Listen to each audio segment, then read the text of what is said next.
Data സയൻസിലെ നൂതന രീതികളെയും സാധ്യതകളെയും കുറിച്ച് സംവദിക്കാൻ ലോകത്തിന്റെ വിവിധ കോണുകളിൽ നിന്നുള്ള വിദഗ്ധർ ഒത്തുചേർന്ന മിഡാസ് 25 അന്താരാഷ്ട്ര സമ്മേളനം കോതമംഗലം മാർ അത്തനേഷ്യസ് കോളേജിൽ സമാപിച്ചു.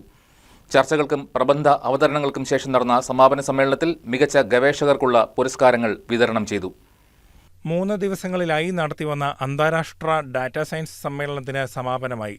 ഡാറ്റാ സയൻസിലെ നൂതന രീതികളെയും സാധ്യതകളെയും കുറിച്ച് സംവദിക്കാനായി ലോകത്തിന്റെ വിവിധ കോണുകളിൽ നിന്നായി നിരവധി വിദഗ്ധരാണ് കോതമംഗലം MA കോളേജിൽ എത്തിച്ചേർന്നത്. വിദേശ പ്രതിനിധികളുടെ സാന്നിധ്യത്തിൽ നടന്ന വൈജ്ഞാനിക സദസ്സും പാനൽ ചർച്ചയും ഏറെ ശ്രദ്ധേയമായി. മലേഷ്യ, UK, റഷ്യ, അമേരിക്ക എന്നിവിടങ്ങളിൽ നിന്നെത്തിയ doctor Norma Elias, doctor Uchana Daniel, Anna V Nortova, Benzi Alex Mathew എന്നിവരും ഒപ്പം ഇന്ത്യയിലെ വിവിധ കേന്ദ്രങ്ങളിൽ നിന്നുള്ള doctor Joby Antony, doctor Phool Singh, doctor Vinod Kumar PB എന്നിവരും ചർച്ചകൾക്ക് നേതൃത്വം നൽകി. Doctor D. Dhanuraj, Joseph Thomas Sachil, doctor J. Suresh Kumar, doctor Vini Varghese എന്നിവരും ചർച്ചകളുടെ ഭാഗമായി.